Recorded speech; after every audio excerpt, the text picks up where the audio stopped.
Simple pero masarap na fried rice o chow pan. Tara, samahan niyo ako. Magluto tayo para sa ating hapunan. Maglagay tayo ng mantika. Ilagay natin ang itlog.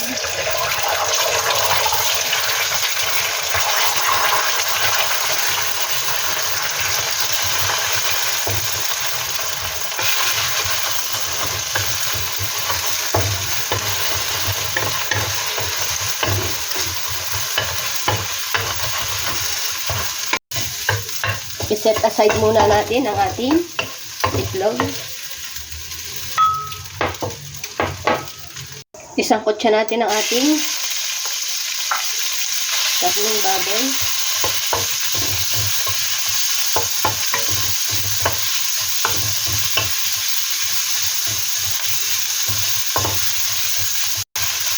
Kapag okay na ang ating karne, ilagay na natin ang ating sibuyas.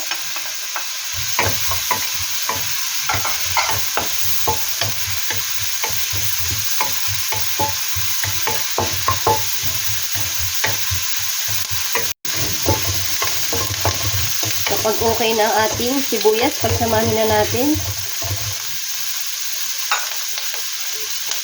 Lagay tayo ng konting asin para may lasa yung ating karne. Next, ilagay na natin yung ating kanin.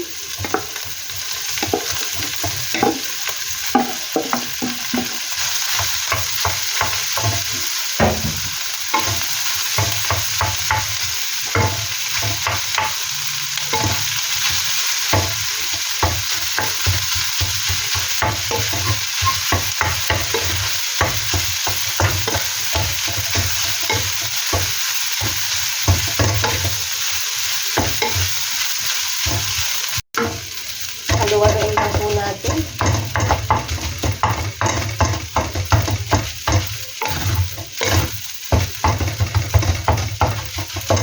Mabilis lang po itong lutuin.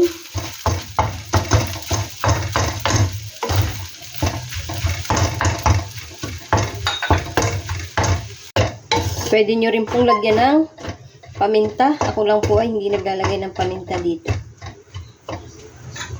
Ilagay natin ang ating pinirito na sausage. Lagyan natin ng toyo. Haluin ulit natin.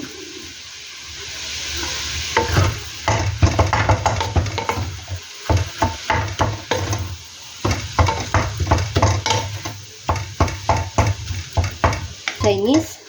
Kapag po ganyan na, pwede na po nating ilagay ang ating gulay.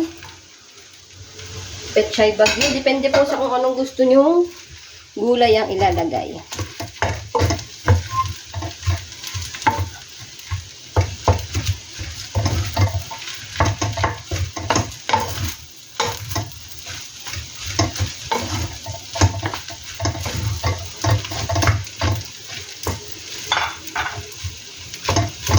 Ilagay na din po natin yung ating itlog.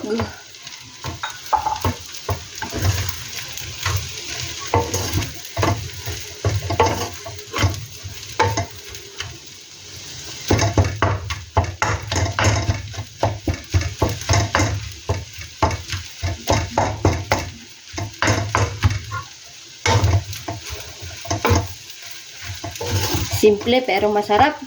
Tikman natin kung sakto na ba yung alat niya o magdadagdag tayo ng asin.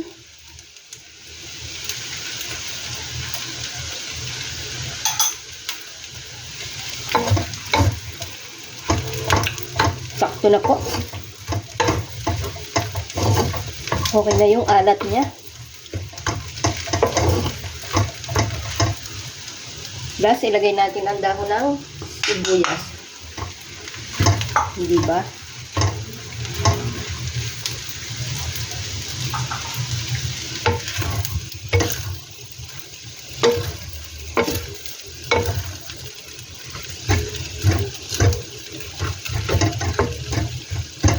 Meron na po tayong masarap na